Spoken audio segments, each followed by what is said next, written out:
Welcome, everyone. We'll get started in a few minutes.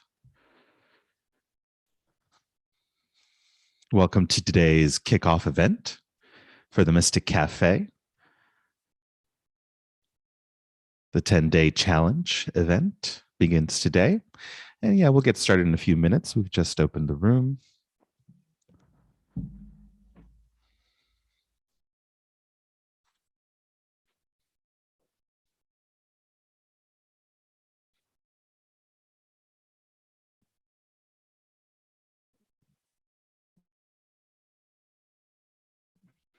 In the meantime, a reminder to please use headphones for the session for the best audio experience.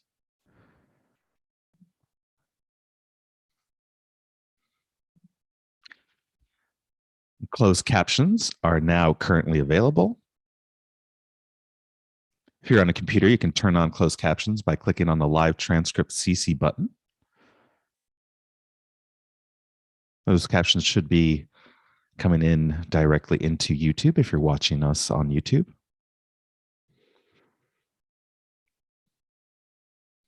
And if you have any tech difficulties today, you can contact the support team by emailing online course support at thomashubel.com. Just reply to any of the email reminders for today's session.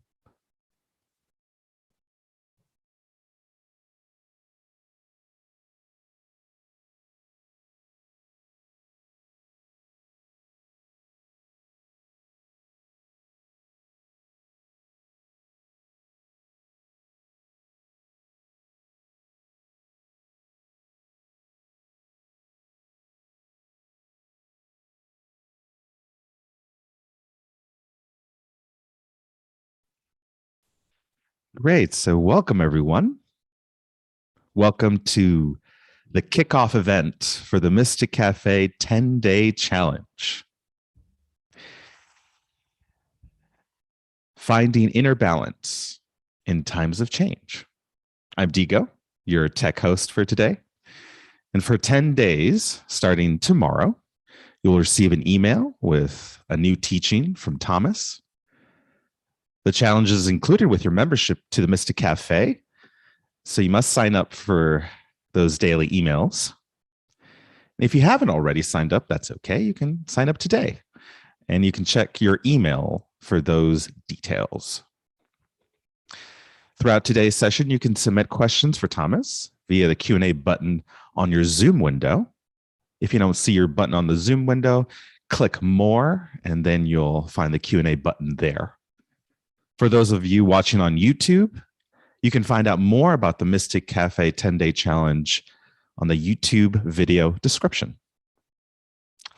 And once again, if you have any tech issues today, you can contact the support team, online course support at thomashubel.com. Or you can hit reply to any of the email reminders. And we do appreciate you joining us live today. Thanks for joining. And Thomas, over to you. Thank you, Digo. Yes, hello, everybody. Here we are, starting our 10-day challenge again. Some of you who are with us already for a longer time in the Mystic Cafe know that periodically we start these practice challenges. It's a great way how to have a more intensified, more committed practice time, also be able to practice within a community of fellow practitioners and peers, and use the mutual group field to have some more fuel for the practice, some more motivation, some more mutual inspiration. And I think we all are aware that, we are living in times where a lot of things are happening that are potentially challenging. So that's why we call it how to find balance in challenging times. But how can we find balance? Everybody who trains balancing knows that to find a balance means to be in the movement. And so how do we find balance? You ride a bike, you find your balance in the movement of riding your bike. when you stop your bike, it's very hard to keep the balance. But when you're riding the bike, it's much easier. And that's in life pretty much the same.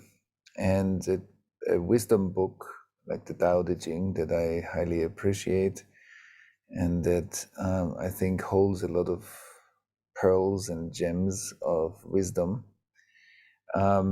is also, I included it in the challenge as a kind of a source of inspiration, but also because some of the verses of the Tao Te Ching, and I used the translation of Stephen Mitchell, is they give us some insight into ways how we live our life. And of course, one thing the Tao Te Ching describes beautifully is that life is a movement. And finding our balance in life means how can we join the movement? And often when we kind of resist or block the movement, we lose our balance.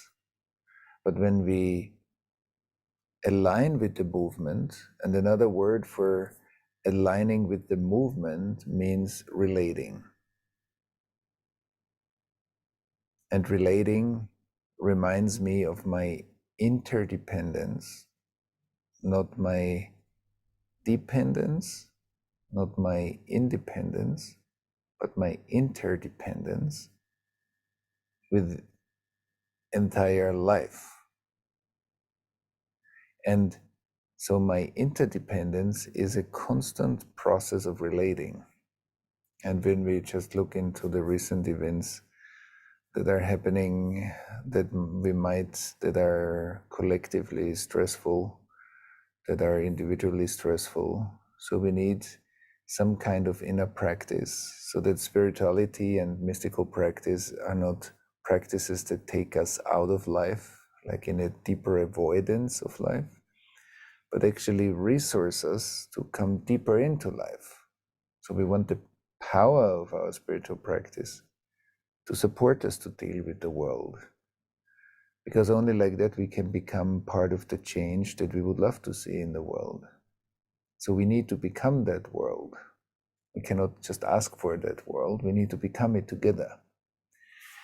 And so a lot of our work here in our community is how to translate some of the higher spiritual practices into living principles that we embody through our life and that we refine throughout our entire life.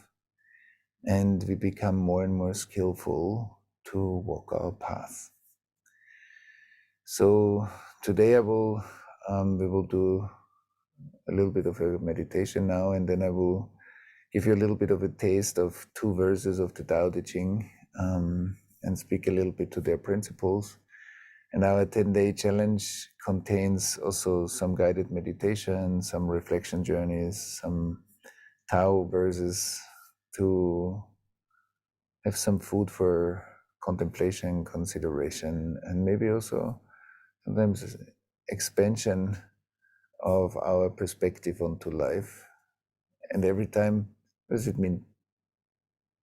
My perspective grows, means more of the world is included in the way I live.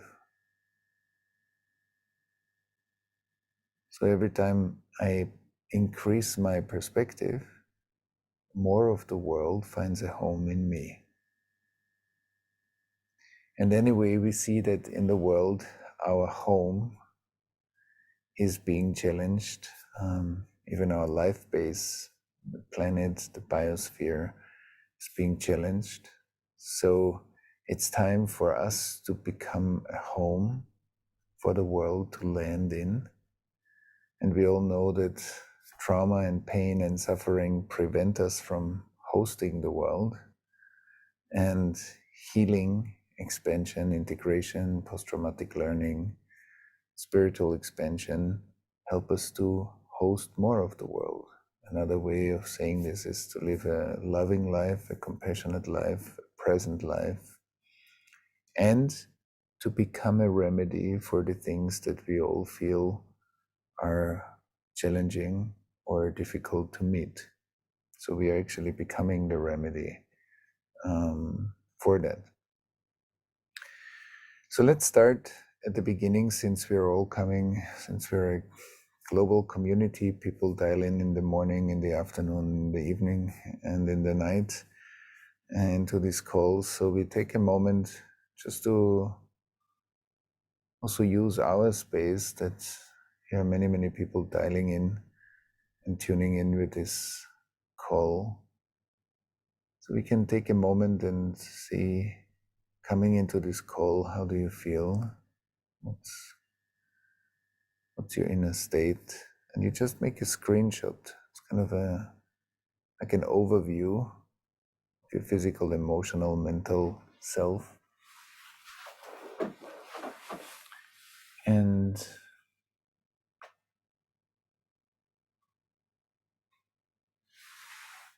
so whatever is happening in your life right now, that's how you find yourself. That's how you find your inner world.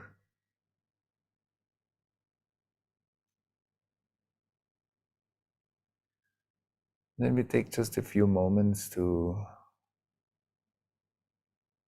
guided by our breath, to connect to our bodies.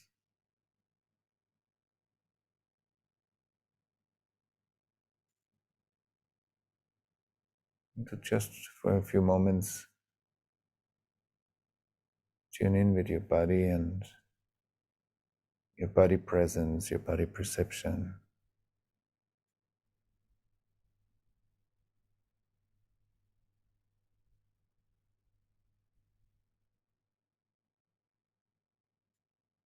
To notice if it's enjoyable to be sitting, breathing, listening, sensing. If it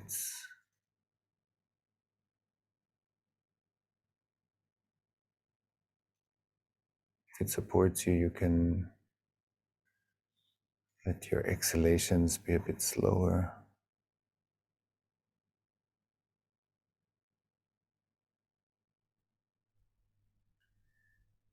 And notice just streaming, pulsing, flowing, groundedness.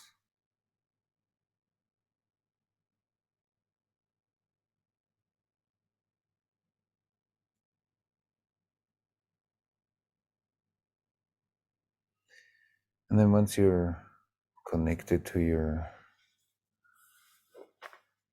kind of more grounded or resourced sensations, you can check in what's your current stress level. Maybe through sensations like physical stress, but also restlessness, some tension. Maybe it's hard to stay concentrated, stay connected to the body because the mind's racing. There's generally a feeling of energy moving up into the head, the thinking. We want to get out of this moment into some other possibility where you feel, oh, right now I'm more centered, grounded. And whatever you find, it's great. You just notice. You can also embrace sensations of stress or tension in the body.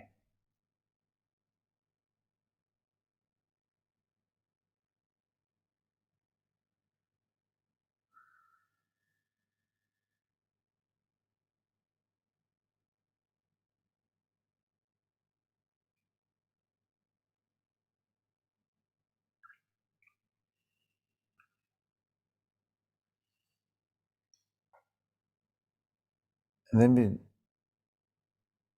just take a moment to Feel what's aware in you, that you feel your body.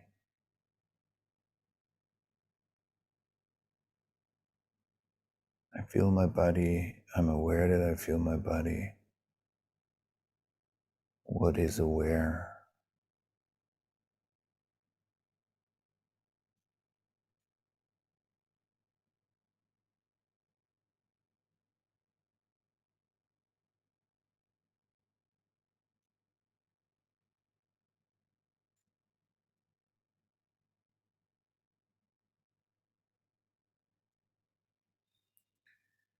And then within that contemplation, you can also check in with yourself, like currently in your life,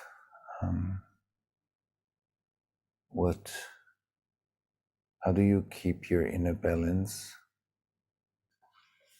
within the complexity of your life? Is that easy?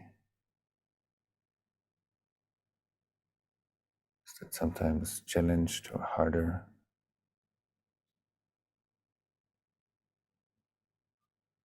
And what are ways that you developed in yourself already through your own journey that helps you to regain an inner balance? What is supportive of coming back to your centeredness, also to a sense of inner connection, that you can feel yourself and feel connected to your inner GPS, to your inner guidance.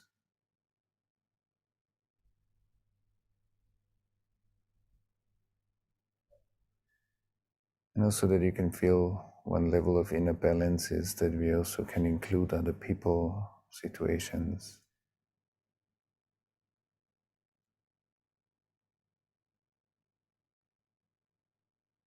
We have enough inner space to respond to situations.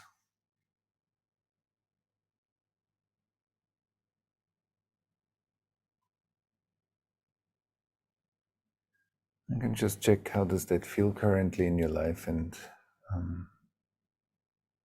what's helpful for you to reconnect, recenter, but also still stay open to be related to the world's process and not just to kind of isolate.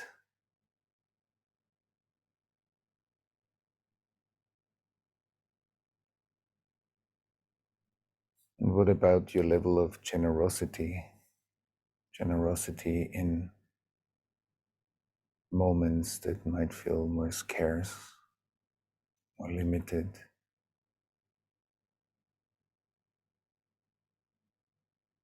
Giving, serving, being available, being compassionate.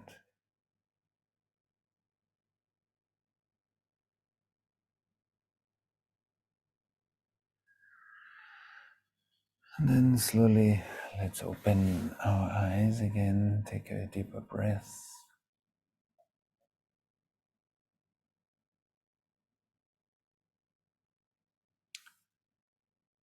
So, as we are coming back, I want to give you just,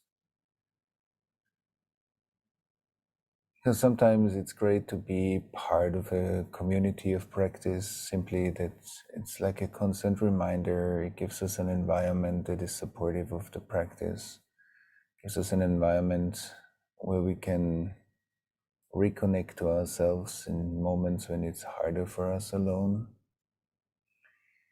And of course, to reconnect to ourselves is sometimes mediated by some wisdom, by wisdom teachings. That's why people turn to wisdom teachings over thousands and thousands of years, because it helps us to feel the inner music, the inner principles again. Sometimes when we read about it, when we hear like the transmission of it. And I will, as we do it also in the 10-day challenge, I will read two verses of the two parts of the Tao Te Ching. Stephen Mitchell. And just for you to listen and feel inspired, see what it brings up in you, what resonates, what doesn't resonate. And then maybe I will say a few words about it. The first one is number 63, and it says, act without doing, work without effort. Think of the small as large, and the few as many. Confront the difficult when it's still easy, and accomplish a great task by a series of small acts. The master never reaches for the great. Thus, she achieves greatness. When she runs into difficulty, she stops and gives herself to it. She doesn't cling to her own comfort. Thus, problems are no problems for her. So when she runs into a difficulty, she stops and gives herself to it. And that's a great reminder of, because when something's difficult, usually it's more tight. We have less space, we have less perspective. We become more easily reactive. And the Tao says, doesn't say when she runs in, first of all, it doesn't say she doesn't have any difficulties. And then it says when she runs into difficulties, she stops. Why stop? Because when we take a moment, we take a breath, and we make space for the difficulty, we expand our inner space. The difficulty usually is experienced like a bottleneck. So we need to create space. And by not resisting or avoiding the difficulty, but by becoming curious. So when I have enough space, I can become again curious. And then she gives herself to it. And I think that's a beautiful reminder, besides other things that are in this verse, that teach us like how we sometimes look at our life and how we respond to the, let's say, beautiful, flowing, streaming parts of our life, and how we look at challenging parts. And regaining our balance also means, what's my relation or my relating to challenging moments? And staying in the movement within challenging moments means that I can also, that my creativity can come in and help shape the difficulty into something new. Because when I align with it, I can bring my creativity into it, which in mystical terms means that when I bring my own light, the light of my soul, through my relating into moments that feel a bit tighter, more stuck, more stagnant, not moving so much, more difficult, harder. So in these moments, we need our light, not to pull our light out. And I think that's what that verse, amongst many other things, speaks to. And then there is another beautiful verse, and again, it speaks to many parts in us, because sacred texts are not just speaking about songs, sacred texts speak about tunes, and tunes can become songs. So sacred texts speak about the principles of life that become situations, that become ways of living, that become energy streams through us. And that's why when we often hear or listen to or really let sacred texts in, it speaks to the basis of music, tunes that are universal, and they become specific in the moment we compose a song. So there's universal music, and then there is a specific song. And that's our life.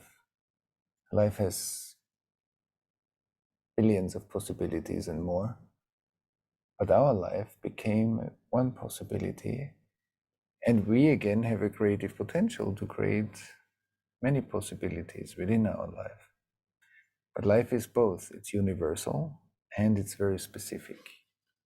And I think that's a great practice to open my inner world to more and more fundamental principles. That's where the mystical power lies. And at the same time, we can channel that universality into specificity. We become very concrete. It's not abstract and very airy. Through our embodiment, universality becomes specificity, which means love. So universal love and very specific love. And maybe 64 speaks to that. What is rooted is easy to nourish. What is recent is easy to correct. What is brittle is easy to break. And what is small is easy to scatter. Prevent trouble before it arises. Put things in order before they exist. The giant pine tree grows from a tiny sprout, and the journey of 1,000 miles starts from beneath your feet. Rushing into action, you fail. Trying to grasp things, you lose them. And forcing a project to completion, you ruin what was almost ripe. Therefore, the master takes action by letting things take their course. He remains as calm at the end as at the beginning.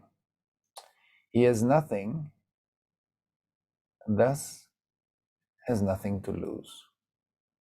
What he desires is non-desire. What he learns is to unlearn. He simply reminds people of who they have always been. He cares about nothing but the Tao, thus he can care for all things. So he cares about nothing but the Tao, thus he can care for all things.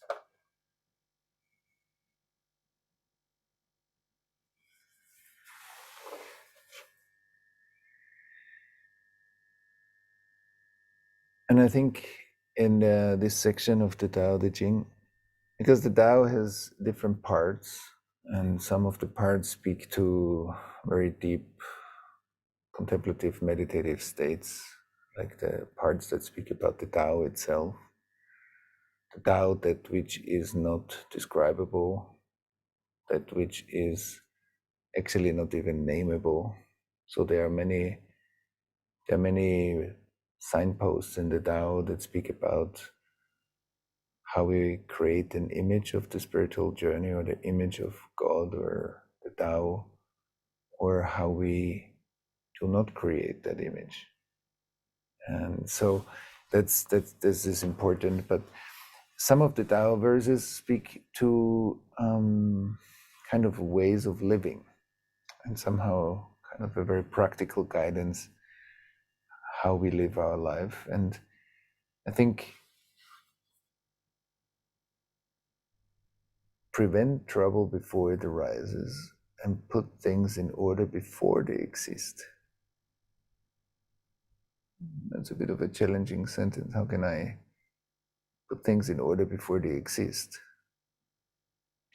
And that's a very mystical sentence that speaks to the power of alignment with creation, the power of resting in the Tao, which basically describe similar things. Like, how can I spoke before about the universality, like how can I be aligned with the universal principles and become with them specific? That's beauty. Like the universal principles, the deeper I'm grounded in universal principles and the language of creation, then I can become specific. I can put things in order before they exist, because they come into creation in a conscious way. So universal and specific is a deep study in the mystical arts. And the other beautiful sentence is: a giant pine tree grows from a tiny sprout, and the journey of 1,000 miles starts from beneath our feet. Like, I cannot fly out from New York when I'm standing in San Francisco. And it reminds us very often that the highway of development is exactly where we are standing. But often we want to be a little bit ahead of ourselves. We want to be more developed, more open, more something, more ideal than the way we are. And that gap is exactly the gap that that shows us our current inability to be here. And usually that's based on trauma, that I'm running ahead of myself. But the fuel of being ahead of oneself is often based on fear and stress. And the more I can come back into myself, presence grows naturally. So a journey of 1,000 miles starts from beneath our feet. It's also beautiful because then my prayer is my path. My path is my prayer. And what comes along my path is my devotion. That's my prayer. That's my practice. And so that means that the things that I meet and the difficulties that I meet, they are not blocking my path. They are my path. And so why we also chose this challenge this time as a mix between inner guided journeys, resourcing meditations, and some wisdom of ancient texts, is that we again fall in love more and more with the way life is. And I think the Tao speaks beautifully about like that we don't want to just fall in love with one part of life, but we want to fall in love with life as such, with all its complexity. Also with the parts that I would like to get away from because they're too challenging. And so then we more and more find like naturally our inner balance, and we become more responsive. And because we are more responsive, we less and less lose our center inside, because we are more immersed in the movement. And so living our life in kind of alignment with what I said before, with the universality. That's the studies of the contemplative traditions and the mystical studies are putting us in touch from kind of a restricted self, like a separate sense of self. It opens the space again into something that's much bigger and more universal, in order to help us to bring that back into the specificity of our life. And so then our spiritual journey becomes a real resource for our day-to-day life. And then slowly the dichotomy or the duality or the gap between either activism or changing our world for the better and spiritual practice, which often are still kept a bit separate, although more and more people really combine that in themselves, become more and more one. That a deeply embodied spiritual practice, a journey of 1,000 miles, starts from beneath our feet, which also represents humility. Humility and vulnerability arise when I know more and more where I'm standing. So I don't need to display or show or put masks on, because I know more and more where I'm standing. So that becomes more naked, more pure. And from that, light emanates. And in one Tao verse, it says, and the Tao, which is unfathomable, makes her radiant. How can it make the master radiant? Because she lets it. So the less filtered or defended or masked our existence is, the more light naturally shines through, because light is our essence. And one important part of the mystical journey is also like finding ways to reconnect to our inner GPS. So sometimes, especially in the places where we are hurt, we don't feel anymore fully connected. We might still know of our essence, but we can't feel it. And if I can't feel it, then it's like I lose contact to my GPS, because I need my body to feel life, and I need my emotions to feel life. This is the color of the movie. So the colorfulness of the movie is through emotions. Emotions connect us to the world. So I need my cognition, I need my emotions, I need my body to feel life, and to have a GPS that I can look at, feel, and listen to. And so the reconnecting, like in life, when especially when more difficult things happen, and they touch us, they trigger us where we feel hurt or where we are wounded, then we feel often disconnected from our inner source, from our inner essence. And then we need to think a lot about what's right in our life, what's not, what's our purpose, what is the right thing to do, what are right ethical guidelines, how do we want to solve certain challenges that we have individually and collectively. But in our GPS, we know those things, either through intuition combined with cognition and rational knowledge, so that intuitively and rationally we work well together to have a GPS that expresses both. Plus, we have access to the future. We have access to inspiration and innovation. And so the reconnecting to my inner core is a very important part to find inner guidance. And with inner guidance, we more and more work without effort. Doesn't mean that we don't work.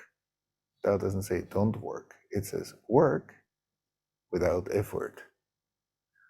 And in our terminology, we would say every time we bring in an over effort, we know that that over effort is based on some extra stress and fear or other emotions that are still stored and unintegrated in us. That's how we would call it, maybe in a modern language.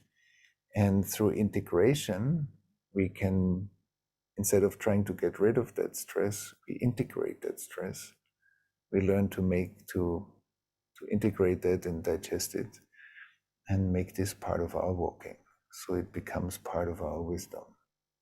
And like that, we can more and more support also our environment, because we become naturally more relational. We become naturally more compassionate and generous and present. The more integrated we are, and the more presence practice we have. So that's a little bit of an overview also, of course, why we do the Mystic Cafe at all, why we think that having a spiritual community, a Sangha, and also doing these kind of things as a community is really important, because it creates like a field of practice.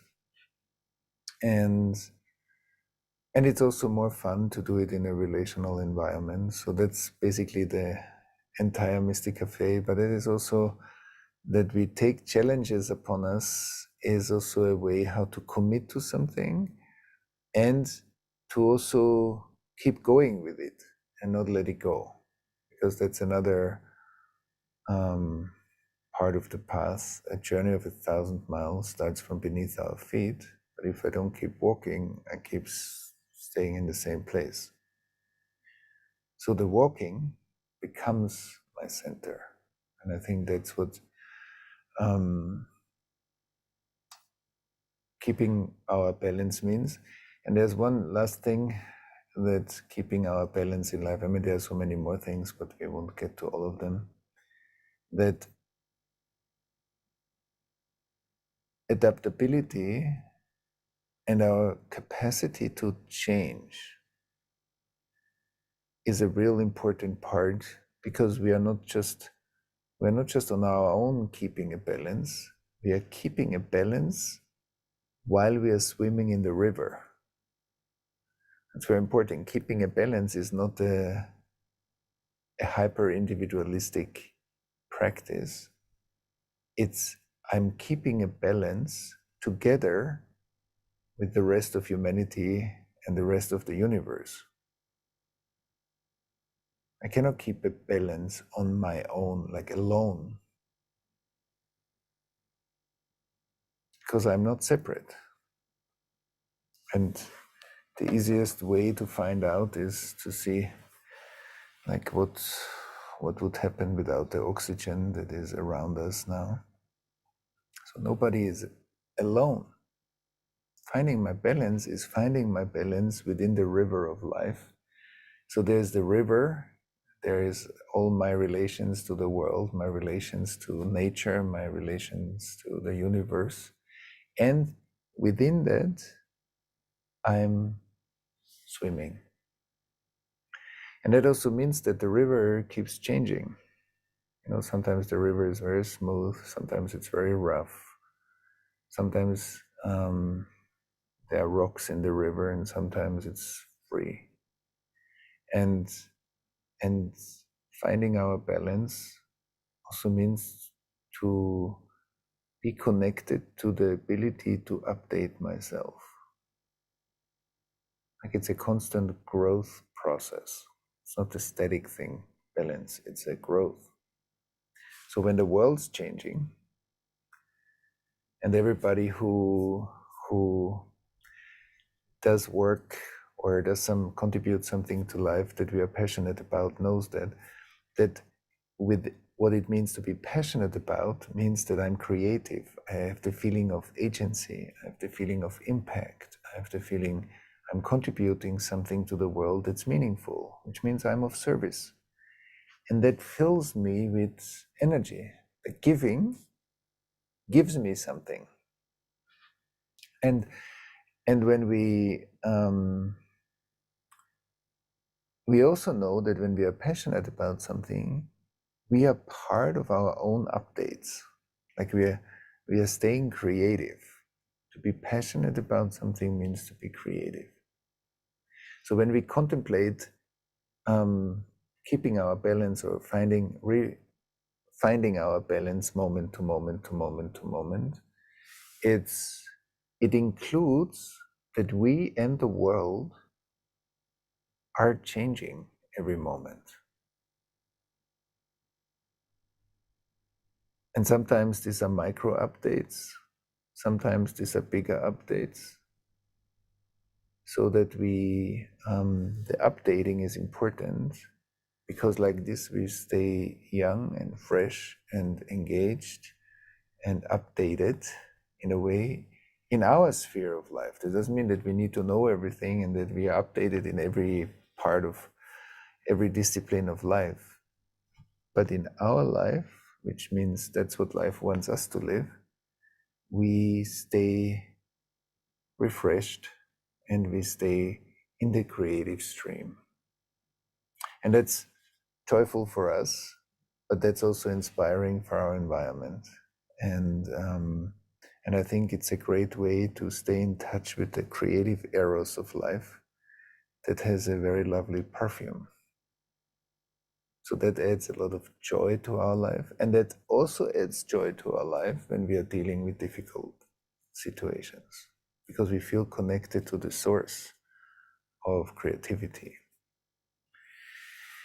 So maybe that's for our call today in itself, of course. And also that's for everybody who already joins us and is here today or still wants to join us for within the Mystic Cafe for this 10-day challenge.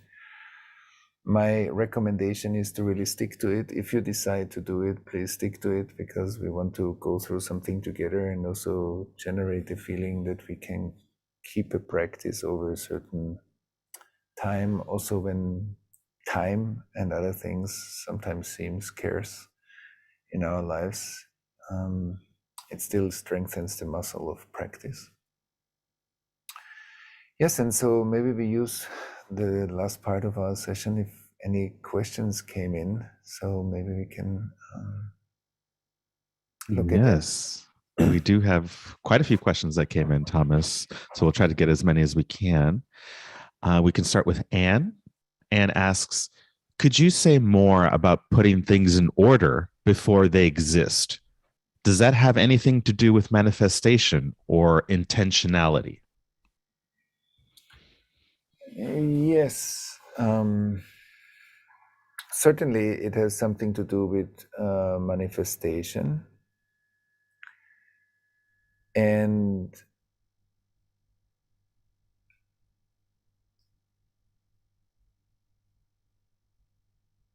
so I often say,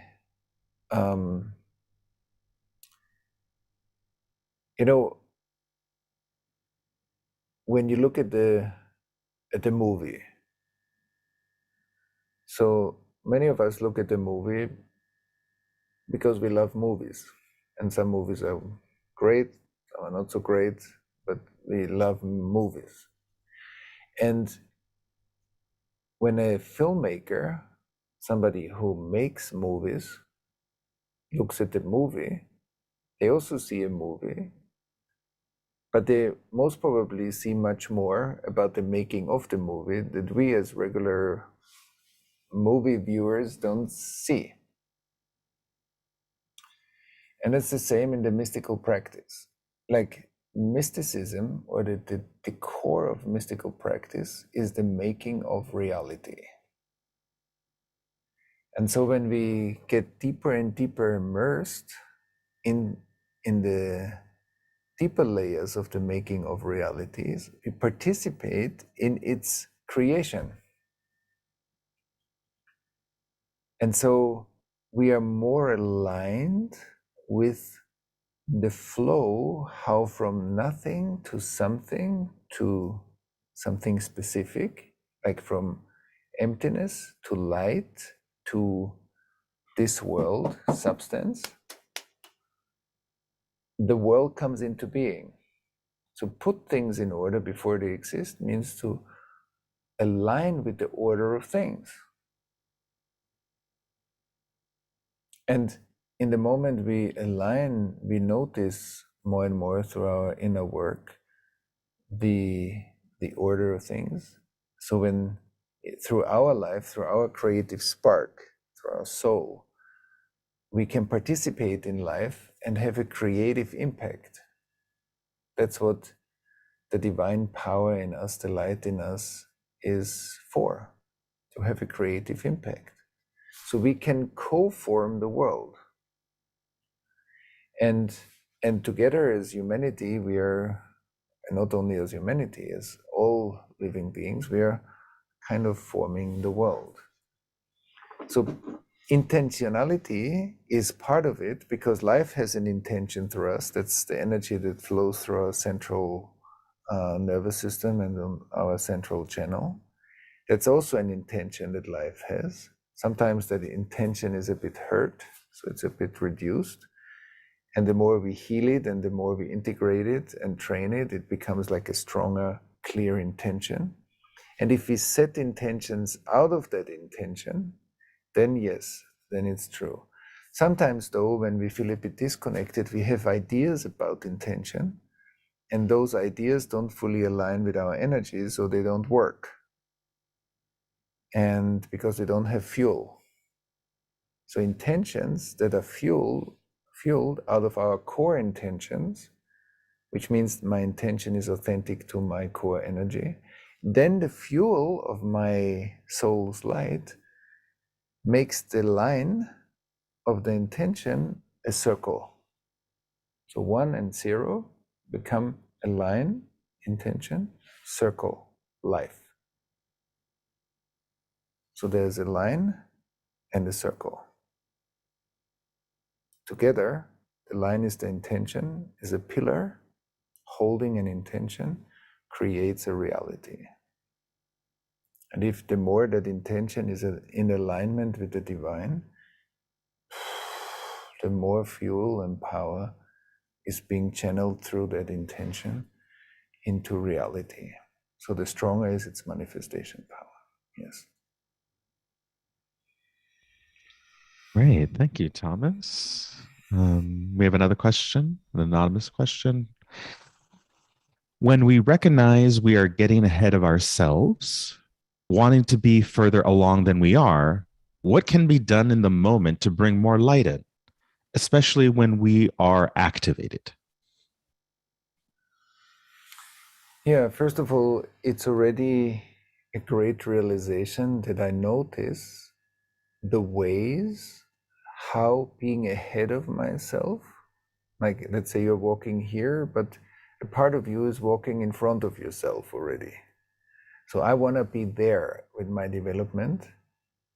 And at first it looks like something good, because it looks like, yeah, I'm really motivated to develop. But often we find out, no, actually, I can't be really here. That's why I need to be there partly with my thinking and my aspiration.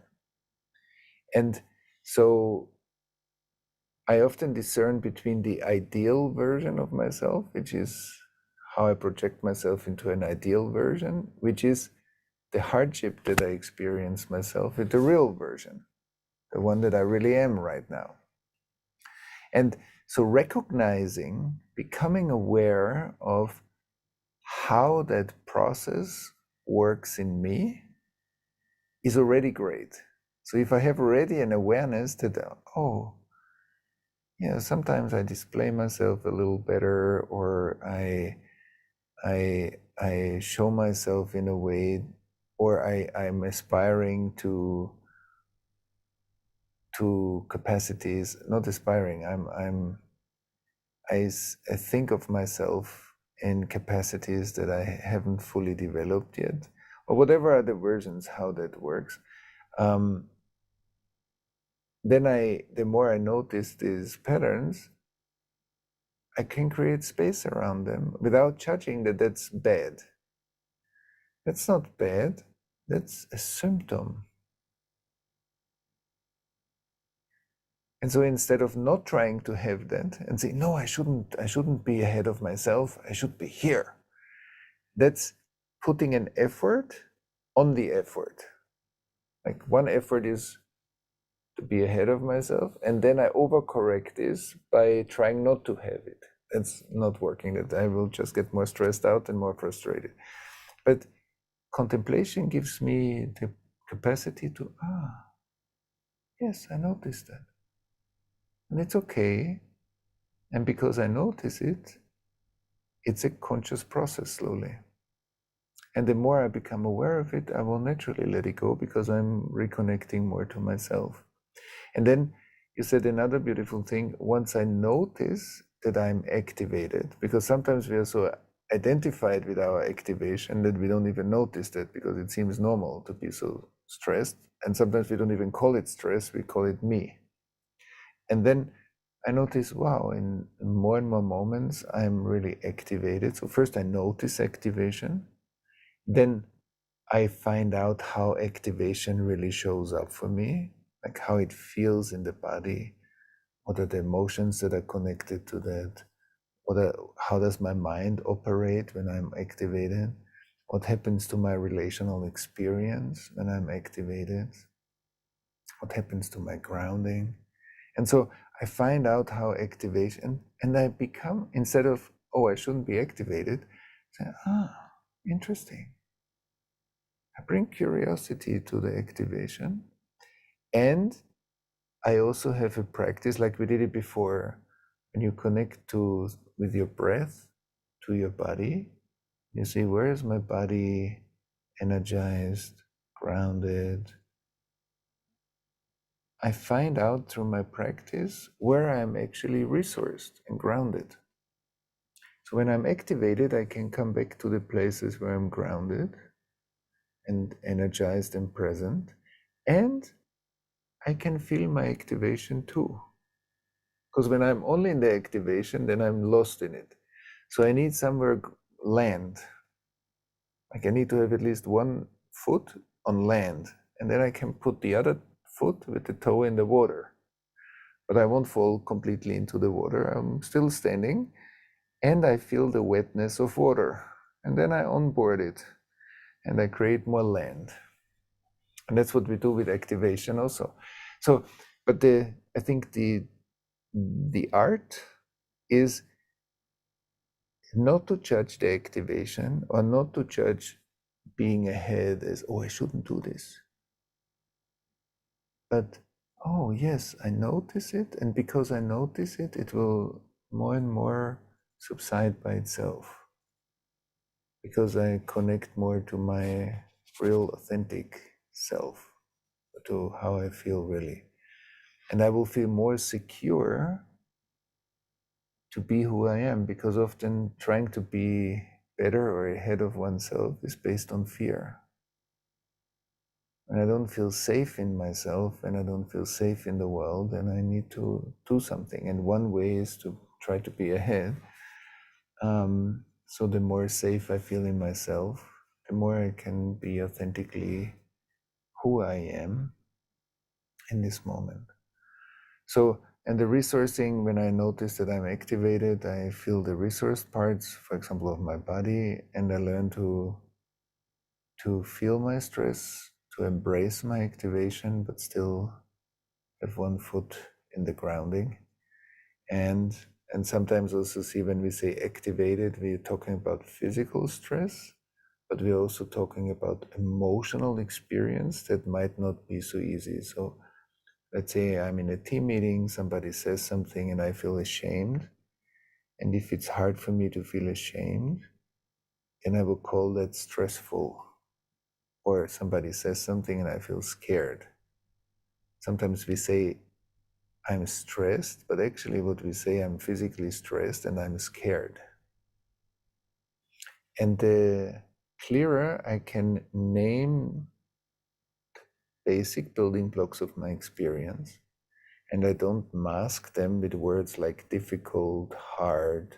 Sometimes we use stress not to describe physical stress, but an emotional, difficult situation. So then we can say, oh, I feel fear. and it's not easy. Okay, so I get scared, or I get ashamed, or I feel numb. And so I can name that more so that I can relate to myself clearer. That's also very helpful. Thank you. Yeah, I think we have time for one last question, Thomas, from Doug. Doug asks, I'd be curious to hear more about the idea that balance requires movement and that power requires stillness. Yeah, balance. Balance. When we look at ourselves, like just my perception of my body is movement. It's a data flow. When we look at life, we are all in movement. The universe is expanding, the universe is moving, the biosphere is moving, communication is moving, events are moving. So basically, we're in a river where we are flowing in the water with the water and everything else too. So we are anyway in a movement. Sometimes when we feel out of balance, it's because we reduce the movement. Or we feel the exaggeration of stress, which seems like we are pushing the movement faster. And the Tao Te Ching speaks a lot about Wu Wei, non-action, but non-action is not non-action. Non-action means being part of the flow. So I'm not resisting life and I'm not pushing life. I'm moving with the movement of life, which means core impulses can express themselves and they can flow outside of ourselves and inside.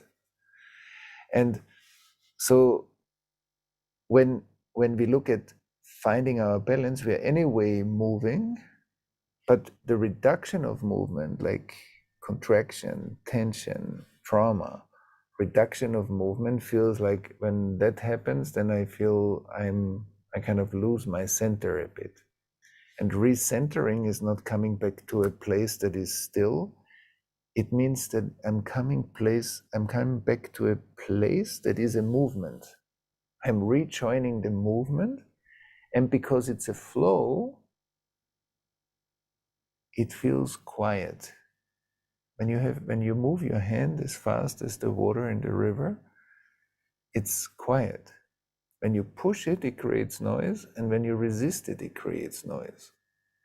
When it's as fast as the river, it's still. So a lot of the contemplative practice is actually not finding a place that is like I found my center. It's I'm finding my center in the movement eternally. And so then stillness and movement, or emptiness and form, they are not two. Emptiness and energy are not two. So moving and being still are not two-ness. But once we split them, the noise of the world starts. And usually what splits it is, I believe, trauma creates recurrent traumatization. So we experience generation over generation. We experience actually the same thing. We are going through splitting the world, separating the world, and hopefully unifying more of it in order to create more stillness in the movement and movement in the stillness. Yeah, thank you. Beautiful question. There's so much more to say to this question because it's very rich, but maybe I'll leave it here. Well, yeah, thanks again, Thomas. And we are now reaching the end. And before I give a few closing announcements, anything else you'd like to say before we end today's session? No, I think it's great that we spend the time together and that we explore these topics together, and everybody who is interested is warmly invited into our challenge together, and and we will see each other on the other side of the challenge. Great. So we did have a few questions about how the challenge works. So each day for the next 10 days, you'll receive an email in your inbox directing you to a member website where you can access the daily practices from Thomas. These are available on video with an audio download, and each daily awareness practice is about 10 minutes. Plus, you're welcome to contemplate the teaching throughout the day. There's also a place for you to share your experience and read comments from others in our community for practices each day. You'll see how to practice in your daily email. We'll also have a Mystic Cafe member gathering on Friday, June 10th. That will be a discussion of the 10-day challenge. Senior student Anna Molitor will host that event, which includes time for sharing in small groups. So that's very fun and cool to do. And we'll gather at 10 a.m. LA, 1 p.m. New York, 7 p.m. Berlin for the member gathering on Friday, June 10th.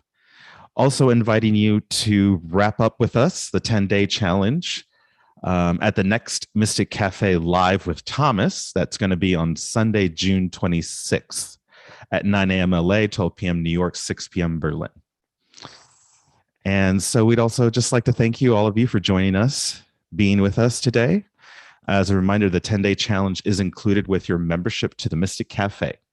If you haven't already signed up to get the daily emails, you can still do so. And you can do that today. And the link to sign up is in your email and on the membership website.